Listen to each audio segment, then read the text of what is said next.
Hi everybody, I'm CJ Miller. I'm in my kitchen in Shreveport, Louisiana, and here I've got some oil. This is 3 parts vegetable oil with 1 stick of butter, or whatever, so give or take.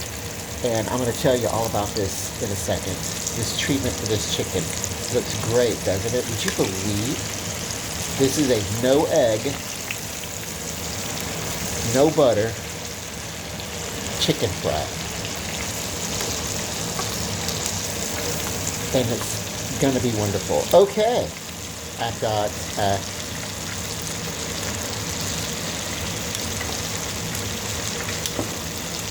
you go ahead and put this lid back on, and then we'll get to me telling you about this meal right after the clip. I am, still have my kitchen towel over. I am CJ Miller. I'm in downtown Shreveport. Across the Red River is beautiful Bossier City, Louisiana, and that is a fried chicken that we're doing. Now, I'm doing 6 drumsticks. The treatment for it was this. I took them as they were, I got them just enough where I could separate them from a frozen state. So then I put them in a brine. Now, the brine, balsamic vinegar, diluted with tap water. And then to that, I added a lot of granulated garlic. The chopped garlic is what I meant. That's what I have on hand. You've seen me dump those bits of chopped garlic. Okay, and then I used in that brine, instead of salt, I used kitchen bouillon powder, which is salty on its own. Okay. Maybe I added a little this and that, but that's primarily what I used to marinate the chicken, and I let it sit in there until it was thawed. Maybe for about after half an hour, I took it out of that marinade. So it may not have been completely thawed yet, but it was thawed enough that the outside of the chicken was going to adhere to the flour that comes next. Now this is a complete dredging. I took I poured off the liquid from the large bowl that I'm going to show you in there, all in the same bowl. Poured off that liquid, but left the chicken in there. Kind of shook it off a little bit. I didn't worry about patting it or drying it down because I wanted the seasonings to kind of cling to the chicken. I used red pepper, lots of cayenne pepper. Then, hold on, let me go in here and check this chicken. No, by this method, it certainly doesn't take long. I'm doing 3 chicken, and then I've got 3 over here. Let me just go ahead and finish the recipe while I'm here, so I can watch what's going on.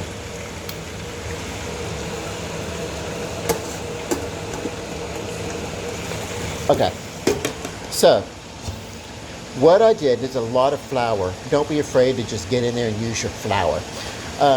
So I shook off the chicken from the brine after I felt like it was thawed enough that it could,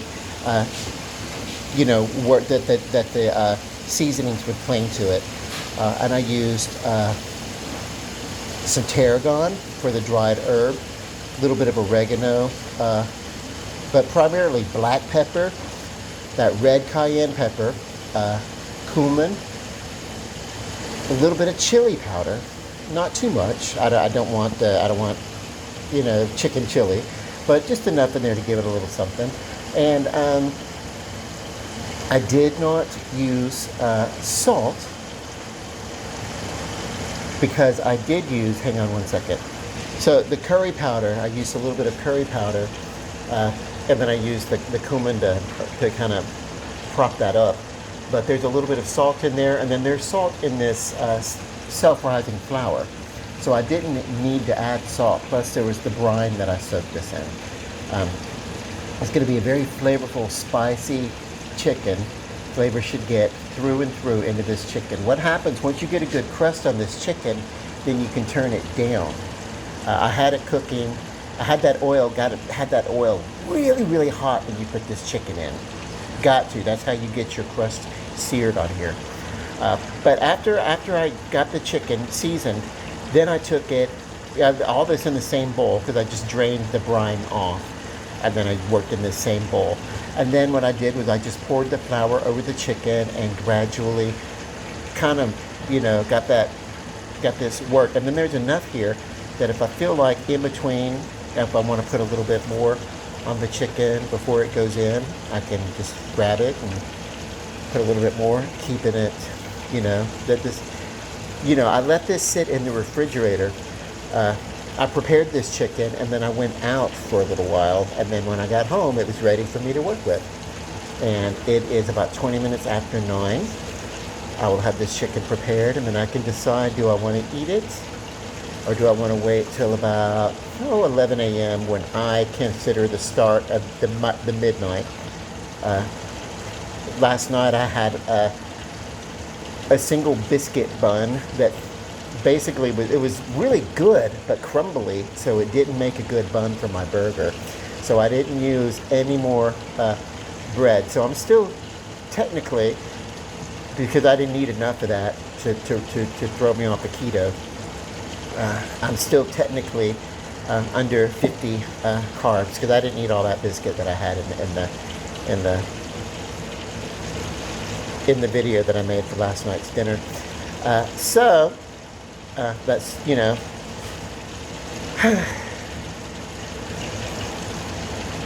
we have a Halloween function on Saturday, so I may as well just stick to the diet until then. If I'm going to have a diet break, I may as well push through and let it be then. 1 or 2 breaded chicken wings will not ruin me, or chicken legs will not ruin me, because I eat them a little bit at a time, and and just kind of graze on them through the day instead of having that big meal, and my body processes the food a little bit better.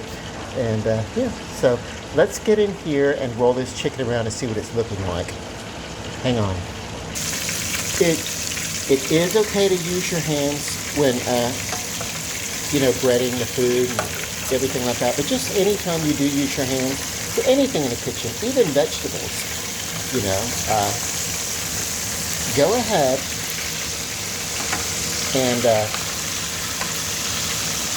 ahead and just wash your hands in between each step.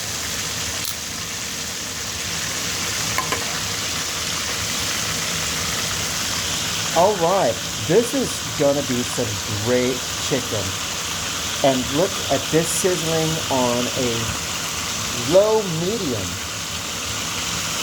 So this oil will stay hot. But what you want to do is you want to watch your temperature as you're frying chicken. Okay, and then of course keep the lid on.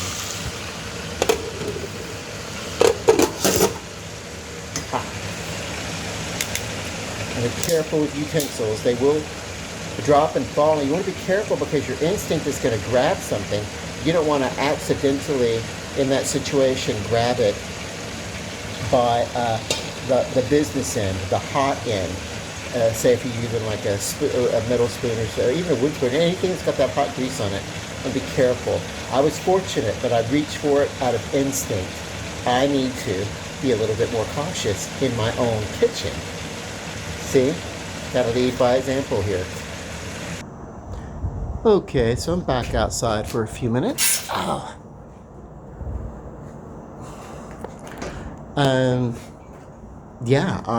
Tomorrow we do our monthly apartment. They come in and they do the pesticide, and then while they're here, they kind of just do a glancing look around or whatever. Apartment complexes do that. They have to check for the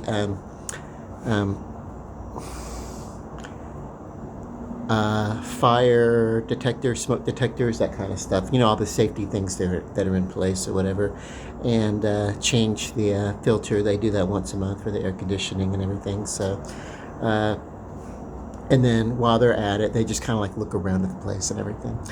So it's a reminder. Hey, and I clean my apartment throughout the month, but it's really a good idea when I know that they're coming to really do a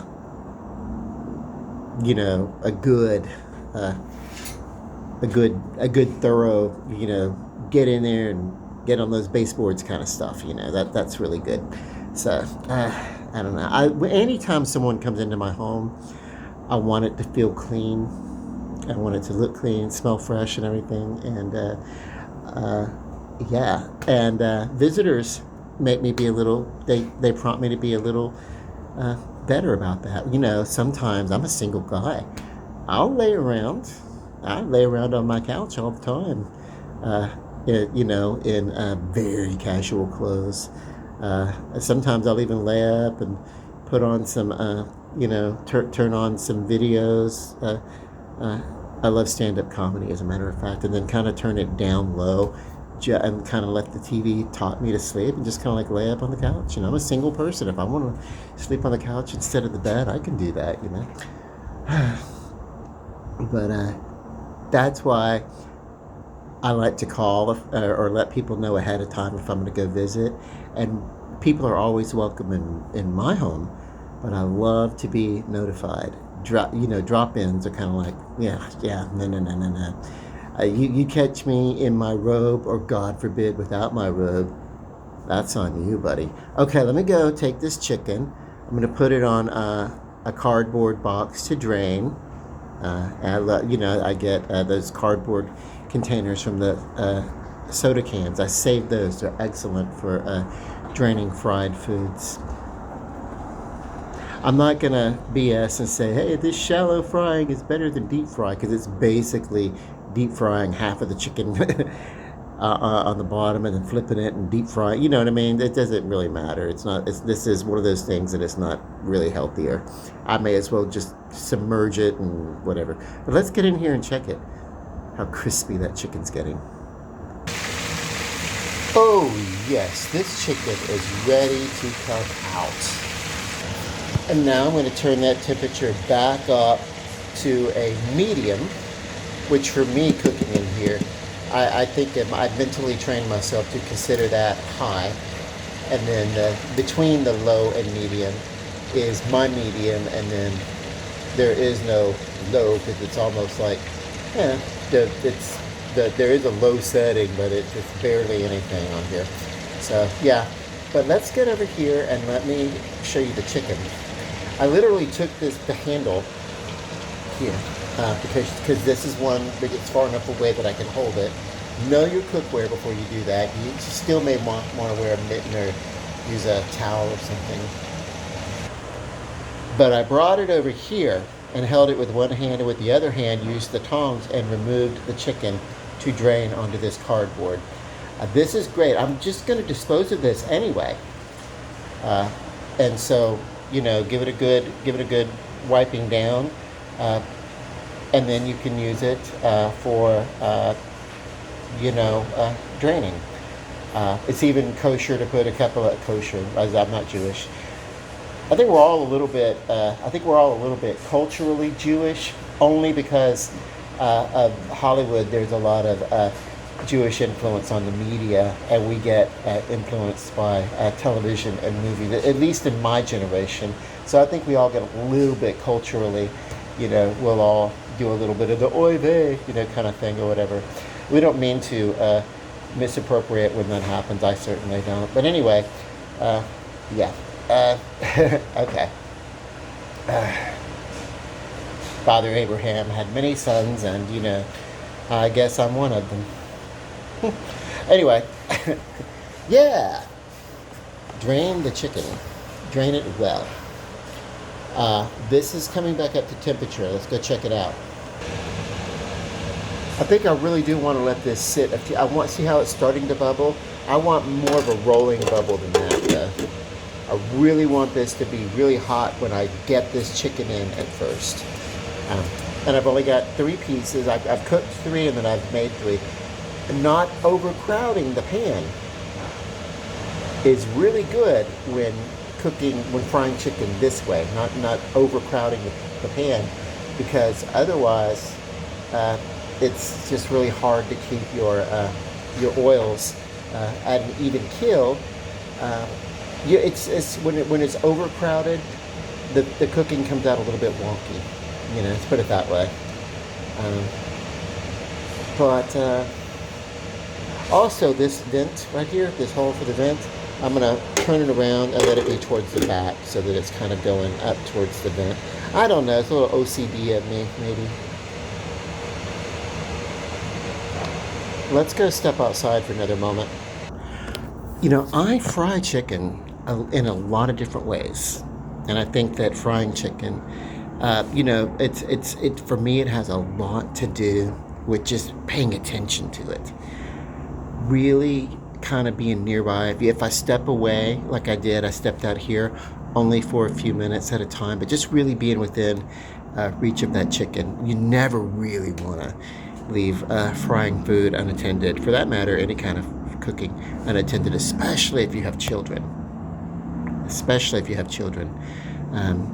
I remember being a teenager. I think maybe I was 17 years old. And I hadn't quite moved in with my dad yet, but I was visiting him. And he asked me once to watch a pot of beans while he stepped out. And I said, sure. And I did. I thought he meant watch it in case something happened. I didn't know he meant to occasionally add a little water to it. Anyway, the beans scorched. To me, I couldn't tell. I don't eat beans anyway, so I didn't know. But my father really loves his beans, and I had no idea. I'd never been shown how to cook a bean. And I remember that he had a really emotional reaction. So he was pissed off that his beans were like scorched, and that kind of ruins the flavor. He couldn't. It was like, oh my god. I was like, well, in my entire life, no one had ever shown me. I didn't eat beans. No one had ever shown me how to cook a bean. I had no idea how to cook a bean. I learned later, so that I can do that on holidays. Barbecue beans for people, or black-eyed peas on New Year's or something. Even though I don't eat that kind of stuff, but yeah. But because you understand, my dad, when he made his beans, like, he did them from scratch. There was nothing coming out of a can. He felt like if you were going to use beans out of a can or something, that it was just when company dropped by unexpected and you were going to pull something together real quick. But even then, he would hook it up, put his Miller foot in it, and everything. So my dad was an excellent cook. His mother was a great cook. Let's go check on this oil. I'm pretty sure it's up to temperature by now. So that I've got the chicken in here, and pretty soon I'm going to do that flip just like I did the other one. I do not mind doing frying chicken on a night like tonight, where tomorrow we're going to be doing an inspection, because I do know that I'm going to come in here and do this kitchen. I'm going to head, floor to ceiling on the kitchen and bathrooms for sure. But yeah. So if I'm going to do that, if there's a little, like you're handling flour, where flour, it's very hard to handle it without it kind of puffing up and getting on surfaces, so you always want to clean your surfaces in your kitchen and everything like that, but you especially want to do it after something like this, some heavy cooking. All right, let's get this chicken turned.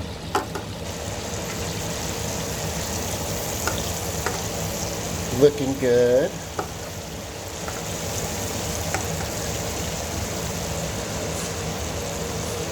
Where are we with this? Okay. This piece wants to be, it's huge. It wants to be a pain in the ass. And to be honest with you, frying, like I could have, if I wanted to, drizzle a little bit of flour right there. It's not going to be important. It's not going to matter that much. But you will lose a little of your breading sometimes with pan frying in this method. Not quite, yeah, I guess you can call it shallow frying. It's not exactly deep frying, but it's not any healthier for you.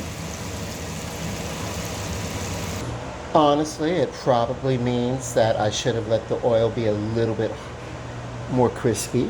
But yeah, this did well. This crispied up very nice.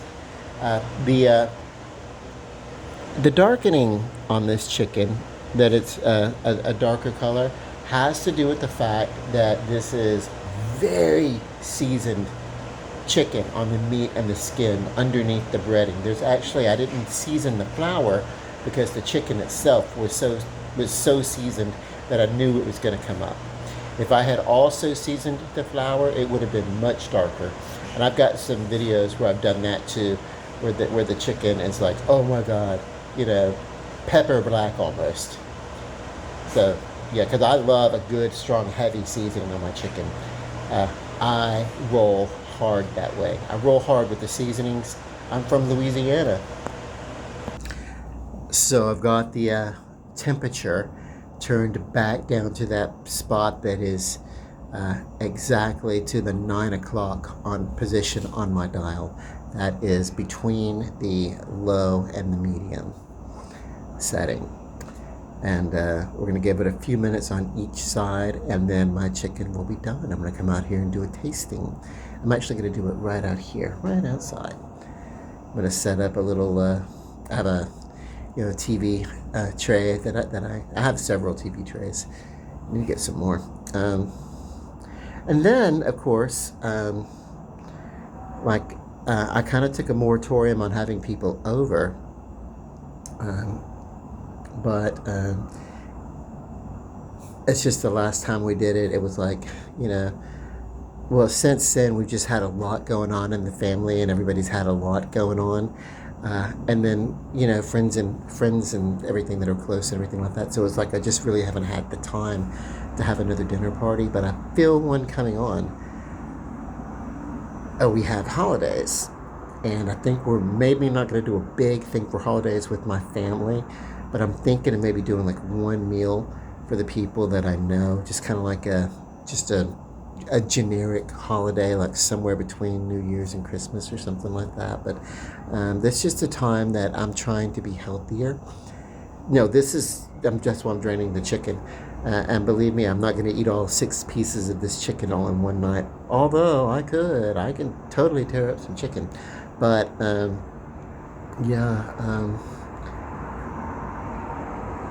even most of the time, if I want to do some food, like I love chicken wings. They've been kind of pre-breaded and fried in the store, and I don't fry them at home. I finish them off in the oven. It's just, I don't know, I make all the excuses in the world. I need to really be a little bit kinder to my heart and the fat contents in the food that I make. I'm aware of that. Especially that's something with keto. Keto, you want to go leaner cuts of meat and everything. So let's go in here and roll this chicken around. Looking pretty good, I gotta say. Looking pretty good. Okay.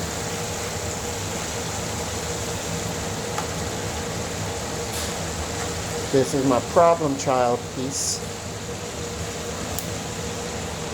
Open up the tongs a little bit so I can grab it better.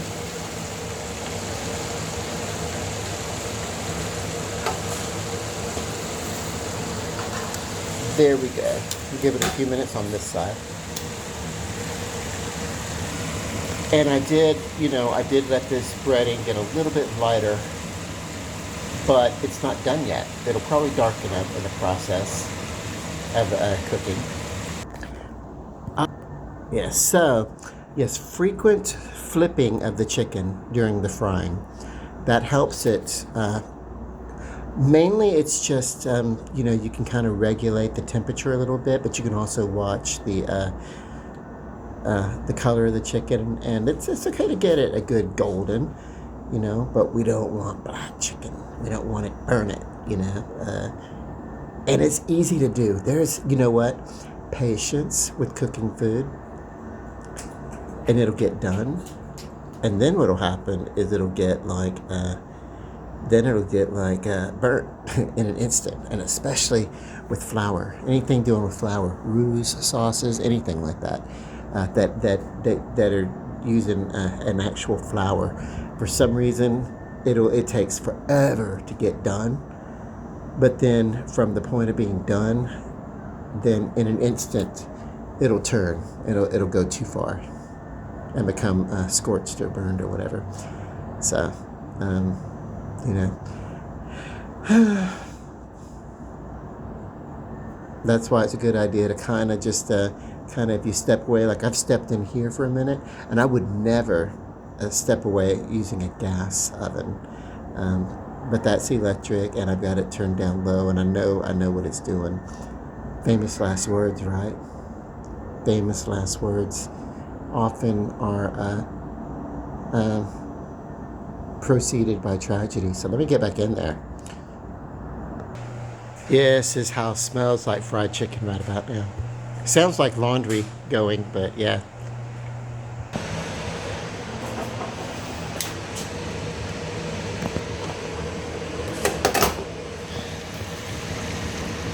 Okay, so I've given these a turn, and my bigger piece or whatever. But yeah, I'm gonna let this go for another few minutes, do a little bit of cleaning and wiping down of my surfaces, and then I'm gonna be ready for the tasting. Pretty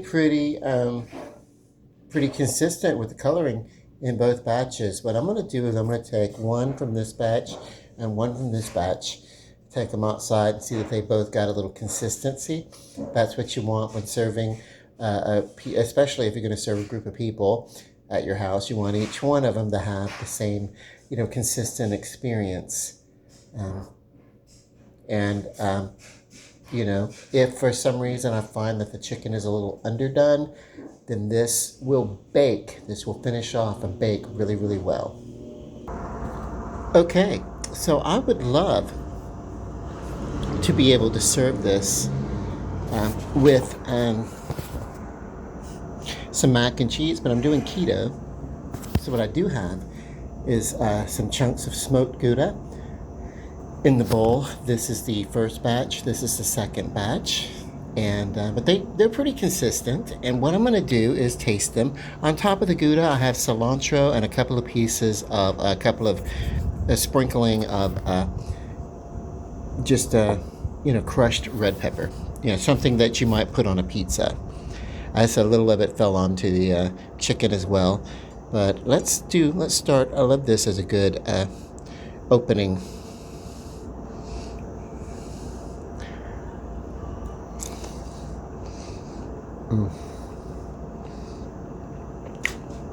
I love smoked Gouda.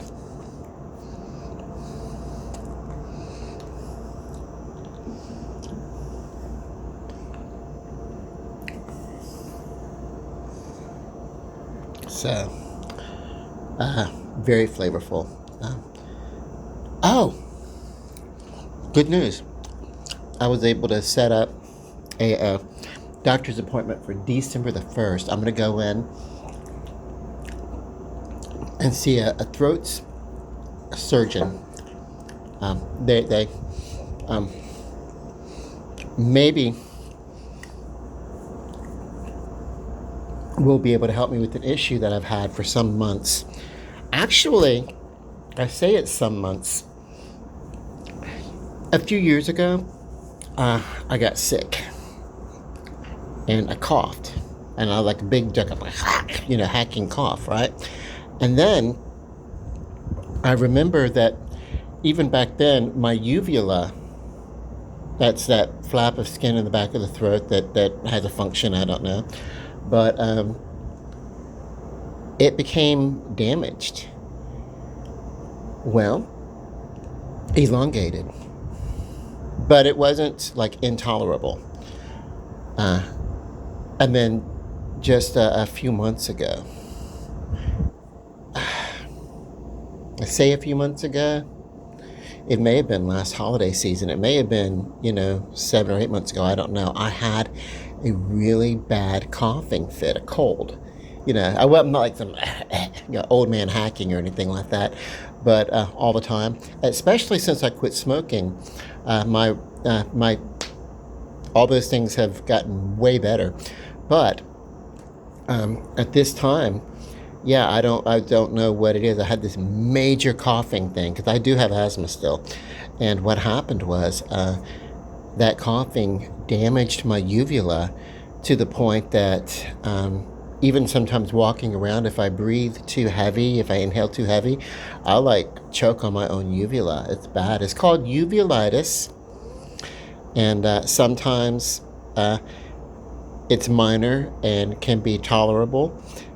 And may even repair itself or whatever if it's just an inflammation due to something. But if it's actually damaged, then it may require surgical intervention. And I think this is what it's going to be, And so, oh my God. But I'm just going to be like, can you numb me? And then I'll like lay back and close my eyes. And you just do what you do. But like I want my entire everything numb. Hopefully I won't have to go like to an actual like anesthetic sleep thing or whatever, but whatever. And then maybe they won't remove it, and I'll have to find someone who will. And if I don't find a doctor to remove this thing or to trim it back a little bit, I'm going to end up doing it myself. Don't think I'm not that insane. But let's get to the chicken, shall we? Something a little bit more appetizing, if you haven't turned already. Okay. I'm going to flip my camera. Watch me. This is the first batch of chicken from the first batch. And it's not, you want to be careful too, serving hot chicken very fresh out of the oil, fresh out of the pan, can scald you,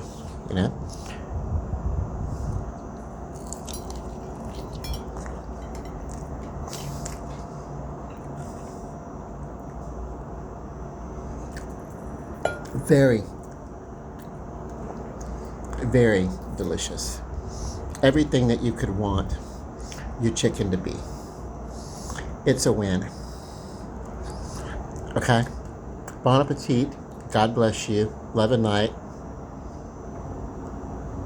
Good night.